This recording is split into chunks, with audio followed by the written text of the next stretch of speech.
अगस्त सुप्रभात का बहुत बहुत सभी भक्तों को आशीर्वाद। और चलते हैं अपन सभी लोग काल चक्र के उस क्रीम क्लास में जहां पर अपन पंचम काल के बारे में पढ़ चुके थे। पंचम काल में क्या होता है, कैसे होता है, ये सब जानकारी अपन ने कर ली थी। आज अपन सभी लोग छठम काल यानी दुष्मा काल के बारे में पढ़ेंगे। ये दुष्मा यानी दुख ही दुख वाले काल है और यह काल भी 21,000 वर्षों का है। कितने हजार का रोज जी? 21,000 वर्षों का है। इस काल के प्रारंभ में मनुष्यों की ऊंचाई और आयु, ऊंचाई 2 हाथ और आयु 20 वर्ष से होती है स्टार्टिंग। कितनी? अभी मरण की जो आयु है वो 60 है। कितनी चल रही है? 60-70 में आदमी एक्सपायर हो जाता है। कल के दिन अपने यहाँ कोई बुजुर्ग एक्सपायर होता है तो अपन तुरंत पूछते हैं कोई बीमारी थी क्या? बोले नहीं, बुजुर्ग थे। कितने थे? बोले करीब 60-65 के थे। एवरेज आ गया 60-65 का। बाई चांस ही के 1,000 में कोई ऐसा व्यक्ति हो जो 80 पार कर ले, वो भी कैसे करेगा? शरीर उसका छीन हो जाएगा, बिस्तर पे पड़ा रहेगा। लोग उसके लिए भी सोचते हैं भगवान इसको शांति मिले, जल्दी चला जाए। कई लोग ऐसे भी कि भाई सड़ के गल के मरने से, लेकिन जब तक उसका कर्म है उसको निकालना ही पड़ेगा। तो आज की एवरेज में आयु कितनी रहेगी अपनी? 60-70 की। 60-70 में आदमी सोचता है जिंदगी अपनी जी। ऐसे ही कुछ दिन और बीतेंगे, 100-200 500 1000 साल और निकलेंगे तो ये आयु 50 तक रह जाएगी। 50 के बाद फिर 40 के बाद 30 के बाद लास्ट जो है 20 में आयु में आदमी व्यक्ति एक्सपायर होना चालू कर देगा। क्या हो जाएगा? हाँ। और 2 हाथ की हाइट रह जाएगी। अभी 5.5 फुट की है, फिर 3 और 4 फुट की रह जाएगी, फिर और छोटी हो जाएगी, फिर और छोटी हो जाएगी। 2 हाथ का शरीर रह जाएगा। अंत में छठम काल के अंत में घटकर ये 15 वर्ष की आयु रह जाएगी। कितनी? और 1 हाथ का शरीर। कितने? इस काल में जाति पाति, सुनिए बढ़िया ध्यान से, कोमल चंदी क्या कहा? जाति पाति। कौन से काल में? छठे काल में। लेकिन इस काल का प्रभाव इस पंचम काल में देखने को मिल रहा है। जाति पाति, धर्म कर्म, सब कुछ का अभाव हो जाएगा। क्या हो जाएगा? जिसको जिससे मर्जी होगी उससे शादी करेगा, जिसके साथ रहना उसके साथ रहेगा। स्वच्छंद वृत्ति का हो जाएगा। अमन भाई किसका हो जाएगा? अपनी मर्जी से काम करेगा, किसी की मर्जी से नहीं करेगा। जहां आजकल ये हो रहा है, आज 1000 घर में एक घटना है और आने वाले छठम काल में 1000 घर ऐसे हो जाएंगे। न जाति पाति, न धर्म कर्म, न पूजा पाठ, न दान पुण्य, न आपसी में प्रेम सौहार्दता, न वात्सल भाव, सब चीज जीरो हो जाएगी। पंचम काल में फिर भी अभी 25% बची हुई है। वो 25% भी धीरे धीरे 21,000 वर्ष में कम होता चला जाएगा और शून्य हो जाएगा। क्या हो जाएगा? मनुष्य की प्रवृत्ति अमानुषिक हो जाएगी। जैसे मनुष्य होता है ऐसा नहीं होगा। और ये प्रवृत्ति आजकल प्रारंभ भी हो गई। इंसान को खाने लग गया। अभी बॉम्बे में एक होटल थी, वहां पर एक व्यक्ति गया, उसने कहा भोजन है? बोले हाँ है। बोले ठीक है। तो थाली लगी, ठीक है भैया। उसने अपने हिसाब से ऑर्डर दिया, भोजन करने लगा तो उसमें एक आदमी की उंगली दिख गई। क्या देखी? उंगली आधी कटी हुई। उठ के खड़ा हो गया, भाई ये क्या है? उसने कहा भैया कुछ नहीं, लिपा पोती करने लगे। वो आदमी अफसर था, तो तुरंत उसने फोन किया पुलिस को। पुलिस आई। जब उसका रसोई चेक किया गया तो वहां पर मानव कंकाल निकले। क्या निकले? मानव कंकाल जब देखा गया तो इंसान को मार के उसका भोजन बनाकर लोगों को खिला दिया गया और लोग बड़े चाव से खा के बहुत बढ़िया बहुत बढ़िया। अब सोच लीजिए कि मनुष्यता कहां चली गई। ऐसे धीरे धीरे ये पनपेगा और ये बड़ा रूप ले लेगा। छठम काल में इंसान को खा जाएगा। तो अमानुषता हो जाती है। मनुष्य पशुओं की तरह नग्न विचरण करने लगता है। कैसा? हाँ, जैसे आजकल के समय में लोग पहले कैसे पहनते थे कपड़े अच्छे, और आप देखिए राजस्थान में पगड़ी, कपड़े, ऊपर से जैकेट, पूरी धोती बिल्कुल पैक।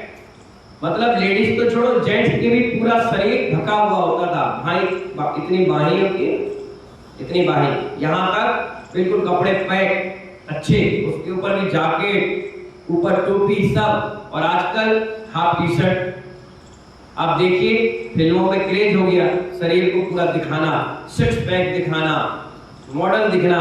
तो लोग भी, लड़के बच्चे अब क्या करने लगे, आप देखो गाड़ी में बैठेंगे तो टी शर्ट पहन ली, चिपकी हुई, स्टड कर रहे, फटी हुई जींस पहन रहे।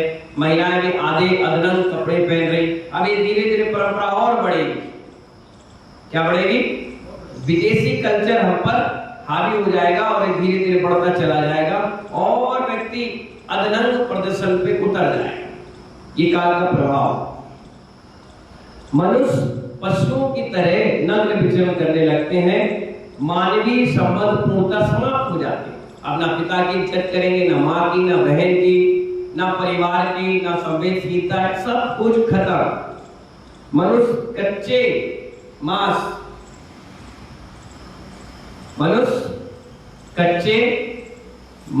मच्छी, कंदमूल आदि पर आहार करने लगते। अग्निलोप हो जाएगी।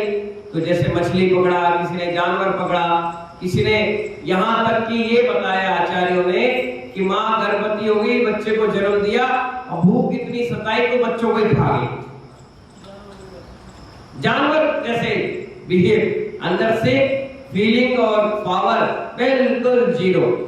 मनुष्य आचरण पाश्विक हो जाता है, स्वच्छंद। इसके अतिरिक्त अब जब ये स्थिति ऐसी बन जाएगी तो लास्ट के 49 दिन बचते हैं छठम काल के, समाप्त हो गया 21,000 का। फिर 49 दिन तक अब पृथ्वी नाश होगी, धरातल बराबर होगा। तो 49 दिन यानी 7 दिन तक कंटिन्यू 24 घंटे तक कुवृष्टि होती है। कुवृष्टि का मतलब विष गिरेगा, पत्थर गिरेंगे, धुआं होगा, ओला गिरेगा, पानी गिरेगा, अग्नि गिरेगी, इस प्रकार वर्षा होगी। और उससे क्या होगा, पूरी की पूरी पृथ्वी नष्ट हो जाएगी, कोई जीव जंतु नहीं बचेंगे, सब खत्म। अभी आगे आएगा कौन क्या करेगा छठम काल के बाद का, अपन तो इसको समझिए। अभी 7 दिन तक कुवृष्टियां, फिर 7 दिन तक कुवृष्टि, ऐसे 7 सत्ते 49 दिन तक कुवृष्टियां होगी, जिससे सारी पृथ्वी नष्ट और भ्रष्ट हो जाएगी। क्या हो जाएगी? खत्म, बिल्कुल स्वाहा। प्रलय बच जाता है। इनमें सर्वप्रथम 7 दिनों तक अत्यंत तीक्ष्ण सतत वायु चलती है। पहले क्या चलेगी? वायु। ऐसी वायु चलेगी कि पहाड़ के पहाड़ उखड़ जाएंगे। क्या उखड़ जाएंगे?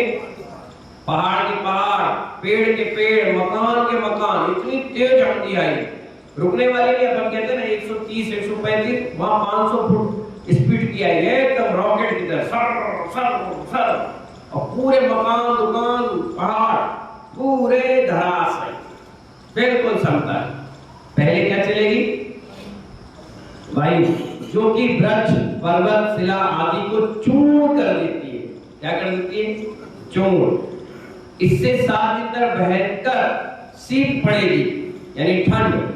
ऐसी ठंड जैसे कश्मीर में पड़ती है वो 1% है, उससे 100 गुना ज्यादा ठंड।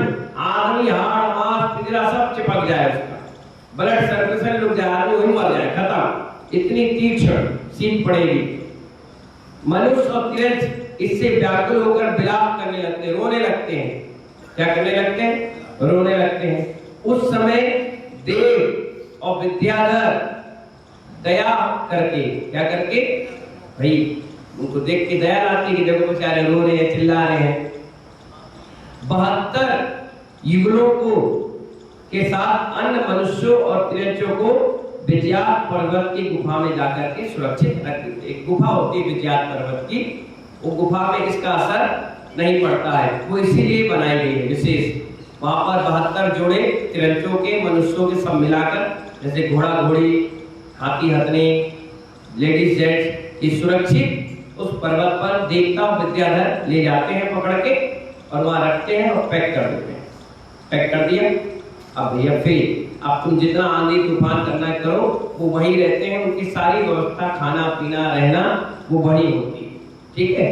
और इसके पश्चात अत्यंत शीतल क्षार जल यानी नमक का पानी गिरता है। कैसा? आधा घंटा पानी में हाथ रख लो तो गल जाता है। अब वो तीक्ष्ण नमक आएगा, शरीर पे गिरेगा तो क्या होगा? शरीर पूरा तेजाब जैसा काम करेगा। फिर विष जहर गिरता है, जितने लोग हैं सब नष्ट। उसके बाद धूम यानी धुआं, फिर धूल आएगी, फिर वज्र दाएं पटका जाएगा। मुश्किल होता है बड़ा वज्र, ऐसे पटक पटक के सब बराबर, जैसे अपन घेटे चलाते हैं, चल गया, फिर जेसीबी से खींच लिया, उसके बाद देखा उबड़ खाबड़ है तो क्या करते हैं? रोलर चलाते हैं। एक मकान बनाने में कितने काम करते हैं आप, तो ऐसे ही इसमें भी काम होगा, पूरी धरती समतल बन जाएगी। जलती हुई अग्नि लास्ट में क्या होगी? जलती हुई अग्नि लास्ट में गिरेगी, उससे सब कुछ समूचा विश्व, पूरी धरती भरत क्षेत्र की पूरी बराबर। अब एक भी इंच ना हरी होगी, ना कोई पहाड़ होगा, ना नदी होगी, ना तालाब होगा, कुछ नहीं, बराबर ऊंचा दिखता। इस वृष्टि के निमित्त से अविष्ट बचे मनुष्य नष्ट हो जाते हैं, अग्नि से जल के खत्म। तथा विष अग्नि के वृष्टि से दग्ध पितरी 1 योजन तक काल में बस में चूर्ण हो। 1 योजन मतलब 18 किलोमीटर एरिए तक। कितने तक? इतना जबरदस्त गिरता है विष, इतनी आगी, इतनी अग्नि, इतना सब कुछ कि 18 किलोमीटर नीचे तक सब कुछ बराबर हो जाता है। जैसे अभी 3 दिन पानी गिरे तो अपन क्या कहते हैं?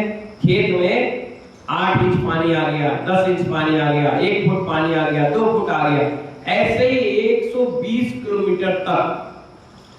अब कोई ना उगने वाला, ना कोई बसने वाला, सब काम खत्म।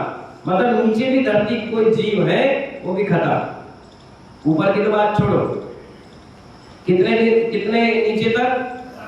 1 योजन बोलो, वो तो मैंने आपको बताया उदाहरण, 12, 14, 15 जो भी किलोमीटर हो, वैसे 1 योजन बोलते हैं। कितने? वज्र अग्नि की वर्षा के कारण भरत और एरावत क्षेत्र के 8 खंडों में क्षुद्र पर्वत, उपसमुद्र, वनखंड, छोटी छोटी नदियां, ये सब भस्म होकर संपूर्ण पृथ्वी समतल हो जाती है। क्या हो जाती है? समतल, बराबर। जैसे स्टेडियम होता है एक जैसा बराबर, ऐसा पूरी धरती बराबर। और 7 दिन तक धूल और धुआं से आकाश व्याप्त रहता है, चारों तरफ धुआं और धूल।